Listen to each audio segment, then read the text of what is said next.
étant enfant de Dieu, tu es déjà vainqueur du monde. Et être vainqueur du monde pour toi n'est pas une nomination, mais c'est un statut. C'est un don que tu as reçu de Dieu, de vaincre tous les problèmes que tu rencontres dans la vie. C'est pourquoi Dieu n'a pas peur d'exposer ta vie à certaines épreuves. Et deuxième chose, on nous montre l'arme qui nous donne cette victoire, ou l'élément qui nous donne cette victoire. Cet élément, on nous dit, c'est la foi. On dit que notre foi, si nous avions seulement la foi, nous allons triompher de tous nos problèmes. Cela veut dire tout simplement, tout problème qui nous persiste, qui nous résiste, parce qu'ils ne trouvent pas la foi correspondante. Ils ne trouvent pas la foi qu'il faut. Parce que pour qu'un objet solide, un objet qui pèse puisse se déplacer, il faut que tu puisses utiliser une force supérieure, selon la loi physique. Et nos problèmes que vous voyez, nos difficultés, nos réalités, ne peuvent que changer lorsque tu vas engager une foi consistante qui va faire déplacer ces problèmes. J'ai compris quelque chose dans la foi. Tout le monde a la foi, mais tout le monde n'a pas la foi qu'il faut. Même celui qui s'est dit athée croit quelque chose. Mais le problème se trouve sur la nature de la foi, la qualité de cette foi aussi. Ma foi n'est pas la tienne et je ne peux pas te prêter ma foi. Mais à chaque fois, Dieu a fait quelque chose.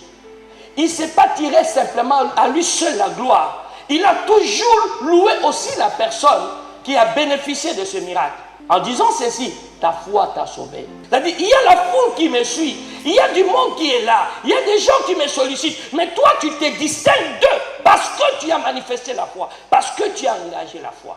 Il y a des passages dans la Bible qui disent, Jésus, voyons leur foi, ils ne pouvaient plus faire autrement. Voyons leur foi. Il y a des endroits, Jésus, quelqu'un obtient un miracle, Jésus, au lieu de continuer, dit, bon oui, ils sont beaucoup, non, il s'arrête, commence à chercher, qui m'a touché, qui m'a touché. Lorsqu'il voit la personne, il loue la foi, il dit, c'est sa foi qui l'a sauvé.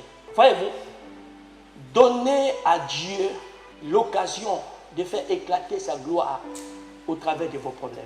Tout problème, Dieu peut les changer. Nous sommes dans les livres de Matthieu 14, à partir du verset 25. À la 4e veille de la nuit, Jésus alla vers eux, marchant sur la mer. Il défie une loi, la loi de la nature. Quand les disciples le virent marcher sur la mer, il fut troublé et dit, c'est un fantôme! Et dans leur frayeur, ils poussèrent des cris. Jésus leur dit aussitôt, rassurez-vous, c'est moi. N'aie pas peur. Pierre lui répondit, Seigneur, si c'est toi, ordonne que j'aille vers toi sur les eaux. Et il dit, viens. Pierre sortit de la barque et marcha sur les eaux pour aller vers Jésus. Mais voyant que le vent était fort, il eut peur. Et comme il commença à foncer, il s'écria, Seigneur, sauve-moi! Aussitôt Jésus étendit la main, le saisit et lui dit, homme de peu de foi, pourquoi as-tu douté? J'aime bien cette histoire et je vais utiliser ça pour nous aider à comprendre les forces qui combattent notre foi et qui nous empêchent à l'extérioriser, à l'exprimer, à les manifester comme il se doit. Il y a des forces spirituelles qui combat et qui combattra ta foi.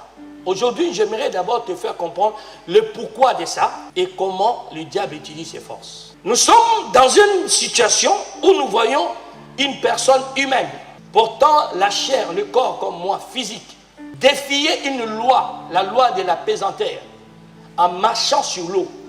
Mais la foi a permis à Jésus de vaincre cette loi. Voyez-vous que celui qui marche dans la foi, il n'est soumis à aucune loi. Ou tu es dans la loi, ou tu es dans la foi. Même la loi spirituelle.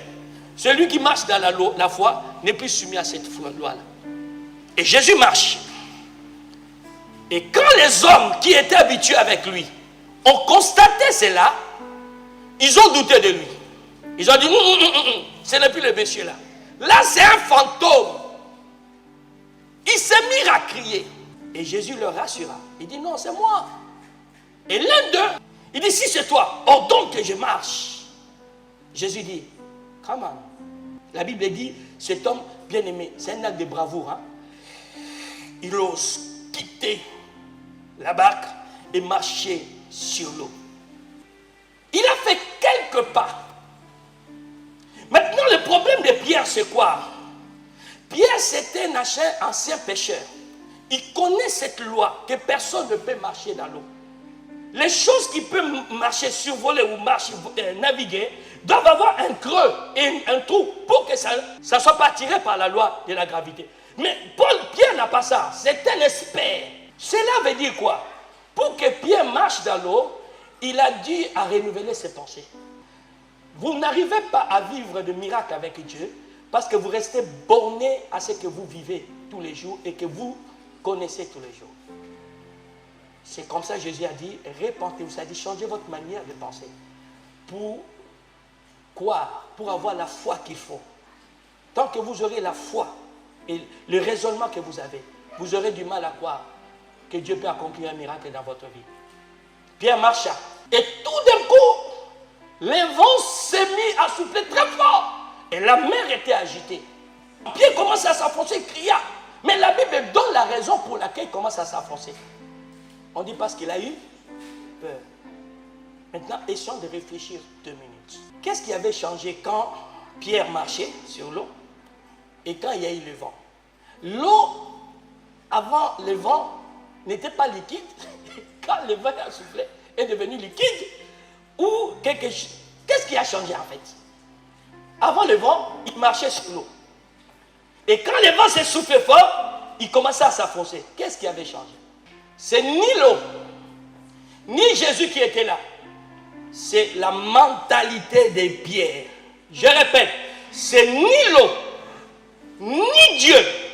C'est ce qui était dans la tête de Pierre. L'information que Pierre avait reçue. Car la foi vient de ce qu'on entend. Pierre a entendu que viens. C'est pourquoi il a osé. Mais à un moment, il y a une autre voix qui est venue surgir. Ce n'est pas la voix du vent. C'est la voix de la raison. C'est la voix de la raison qui va maintenant dire, qu'est-ce qui se passe là? Même le bateau, quand il y a le vent, c'est la voix de la raison. Les choses et les défis qui sont devant vous ne changeront pas.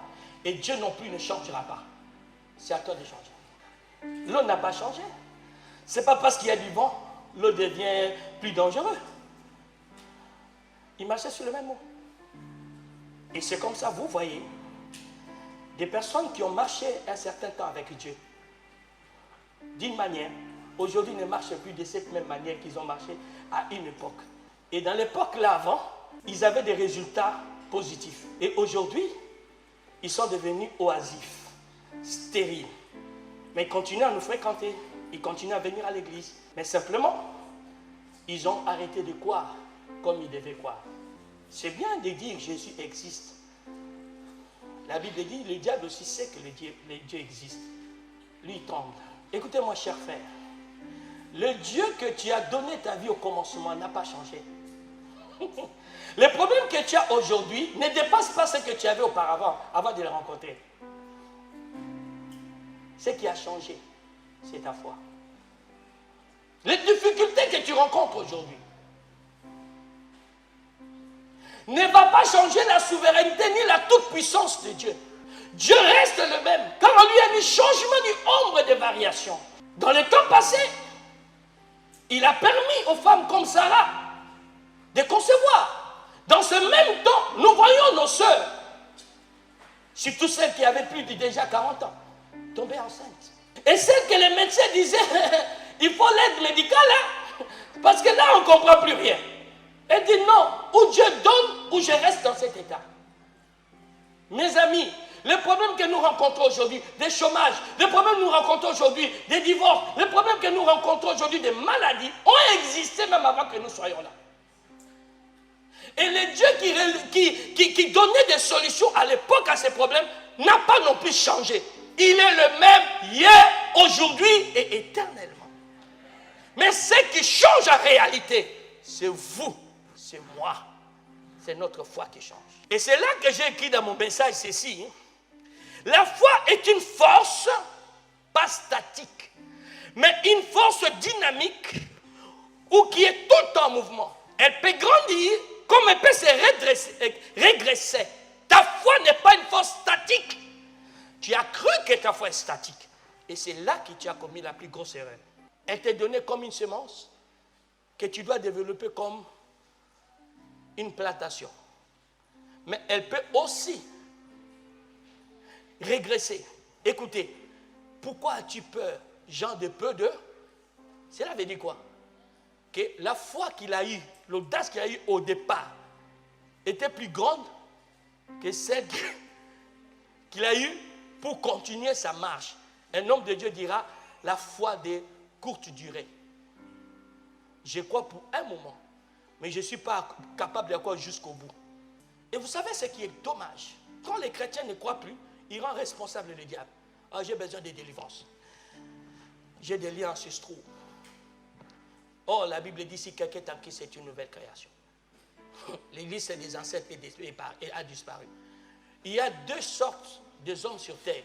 Il y a ceux qui sont sortis de l'ancien Adam et il y a un autre de second Adam. Moi, je suis de la seconde Adam. Le seul lien que j'ai dans ma vie, c'est que j'ai reçu de Jésus-Christ. Ce manque de foi qui fait aujourd'hui nous stagnons. C'est un manque de diminution de foi qui fait de nous aujourd'hui, bien-aimés, des ridicules chrétiens. Sans aucune ambition de transformer leur génération. Et nous devons retrouver cette foi. La foi qui te pousse à croire que tu vas être à la tête d'une grande entreprise. Ce n'est pas parce que tu as échoué, tu vas dire que c'est fini. Non! Non! Aucun échec ne peut t'empêcher à devenir ce que Dieu a destiné qu'à faire. Chaque échec peut devenir le template de ton succès. Si tu continues à croire. Allons dans Hébreux 6, versets 11 à 15. Chacun de vous montre le même zèle pour conserver jusqu'à la fin une pleine espérance, en sorte que vous ne vous relâchiez point et que vous imitiez ceux qui, par la foi et la persévérance, héritent des promesses. Lorsque Dieu fit la promesse à Abraham, ne pouvant jurer par un plus grand que lui, il jura par lui-même et dit « Certainement, je te bénirai et je multiplierai ta postérité. » Et c'est ainsi qu'Abraham, ayant persévéré, obtint ce qui lui avait été promis. Ils n'ont pas obtenu les choses facilement. Ils n'ont pas obtenu les choses tout d'un coup, comme tu penses, comme tu veux. Non. Ils ont obtenu les choses parce qu'ils ont persévéré et ils ont continué à espérer, coûte que coûte. Dieu dit à Josué, tant que tu vivras, je serai avec toi. Tant que tu as la vie, n'arrête pas de croire en Dieu. N'arrête pas de croire à ce que Dieu t'a dit. N'arrête pas de croire à ta destinée. Même à 100 ans, tu peux vivre ce que tu as prévu pour toi. Tu dois continuer à croire. Tout ce que vous lisez dans la Bible, la différence, ils n'ont pas cru comme Pierre, mais ils ont cru jusqu'au bout. Abraham a eu à rencontrer aussi d'autres forces. Savez-vous qu'Abraham a rencontré d'autres forces qui devaient lui mettre des doutes à sa croyance? Romains 4, versets 17 à 21. Je t'ai établi père d'un grand nombre de nations. Il est notre père devant celui auquel il a cru, Dieu qui donne la vie aux morts et qui appelle les choses qui ne sont point comme si elles étaient. Espérant contre toute espérance, il crut et devint ainsi le père d'un grand nombre de nations, selon ce qui lui avait été dit. Telle sera ta postérité. Et sans faiblir dans la foi, il ne considéra point que son corps était déjà usé. Tu as vu la force? Puisqu'il avait déjà près de 100 ans et que Sarah n'était plus en état d'avoir des enfants. Il ne douta point par incrédulité au sujet de la promesse de Dieu, mais il fut fortifié par la foi, donnant gloire à Dieu et ayant la pleine conviction que ce qu'il promet, il peut aussi l'accomplir. Son âge était avancé. Il devait être affaibli. Mais il ne s'est pas laissé affaiblir. Mais pourquoi nous on s'affaiblit? Pourquoi on trouve des excuses? Il a pratiquement 100 ans. Mais la Bible dit, il l'espérant contre toute espérance. Il fut fortifié par sa foi. J'aimerais vous dire une chose. la foi est la chose ou la vertu la plus importante dans la vie spirituelle. Il n'y a pas une vertu plus que la foi. Il est plus important que la sanctification. Elle est plus importante que l'intégrité. Elle est plus importante que toutes les vertus de la Bible. Et c'est la seule vertu qui établit la vraie relation avec Dieu. Dieu appelle ses amis ceux qui ont la foi en lui et non ceux qui viennent à l'église. Dieu rémunère uniquement ceux qui ont la foi en lui et non ceux qui chantent tous les jours. Il dit à Abraham, ta récompense sera grande parce qu'il a vu sa foi. Elle est la vertu la plus suprême de toutes les vertus. Rien de ce que vous pouvez faire de Dieu, pour Dieu, ne peut avoir de l'importance sans foi. Rien. De venir à l'église sans foi, c'est insulter Dieu.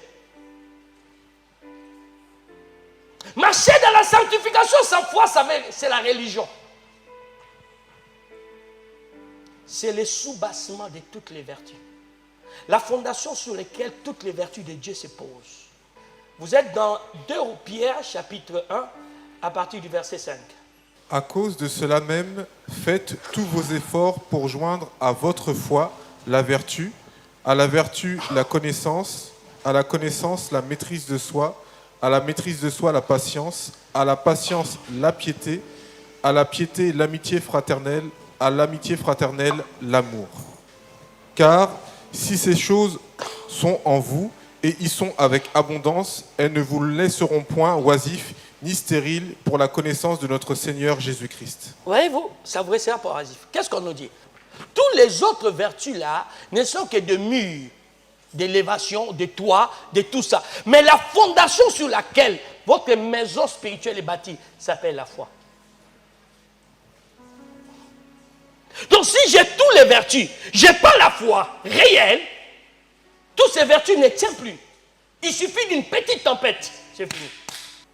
On nous montre encore sa suprématie lorsqu'on nous dit que dans Éphésiens 6, verset 16, on nous dit la foi éteint tous les traits enflammés du diable, c'est-à-dire c'est la foi qui chasse les démons. C'est pas toi.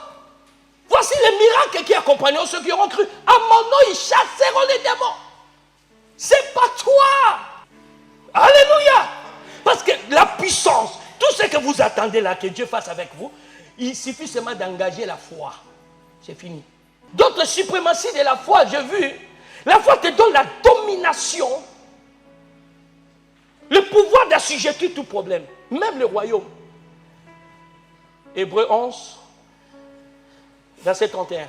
C'est par la foi que Rahab, la prostituée, ne périt pas avec les rebelles, parce qu'elle avait reçu les espions avec bienveillance.